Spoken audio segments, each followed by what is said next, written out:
Assalamualaikum warahmatullahi wabarakatuh. Alhamdulillahirabbil alamin wassalatu wassalamu ala asrofil anbiya wal mursalin wa ala alihi wa sahbihi ajma'in.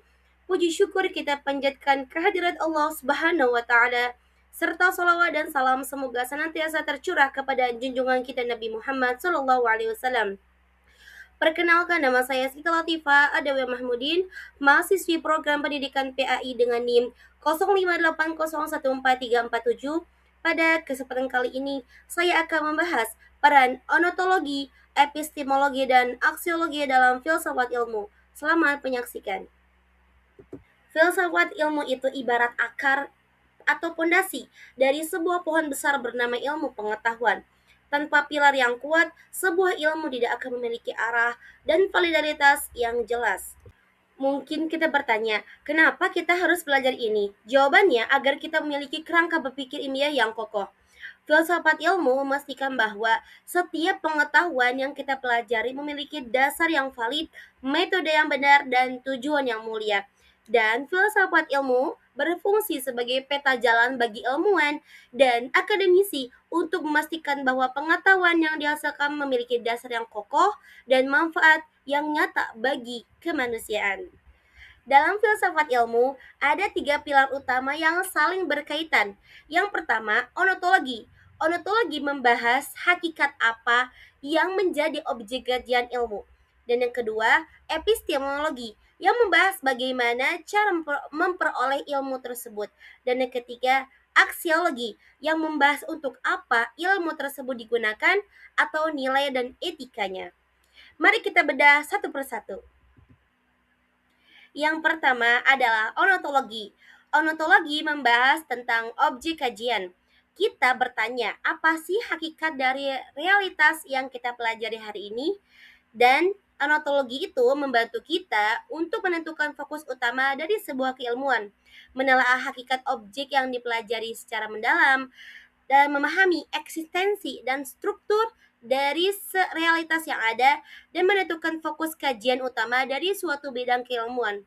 Sederhananya, onotologi menjawab pertanyaan mendasar tentang keberadaan sesuatu.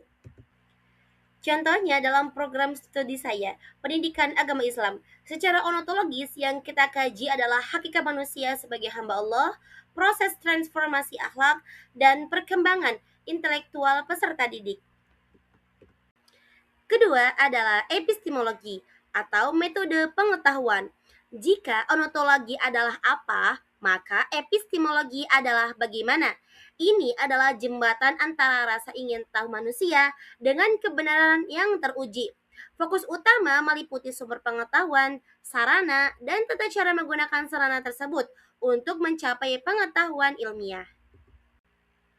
Untuk mencapai kebenaran itu, kita butuh metode yang sistematis, mulai dari observasi, penelitian, hingga penalaran logika.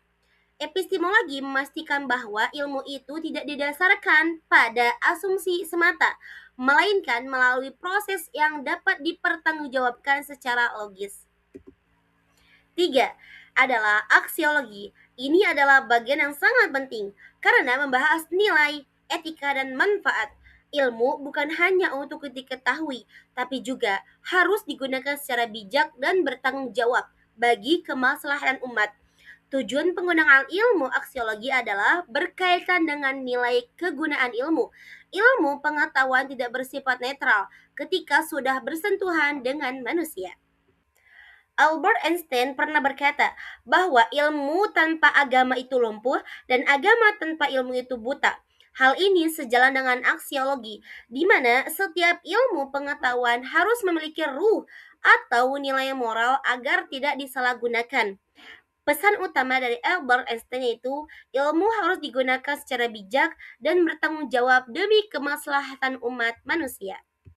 Sebuah kesimpulan, ketiganya adalah satu kesatuan utuh.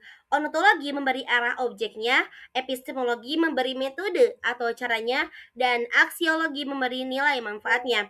Ketiganya merupakan fondasi utama dalam filsafat ilmu. Demikian presentasi singkat dari saya. Semoga materi ini dapat menambah wawasan kita dalam memahami hakikat ilmu pengetahuan. Mohon maaf atas segala kekurangan. Jazakumullah ahsanul jaza. Billahi taufiq wal hidayah. Wassalamualaikum warahmatullahi wabarakatuh.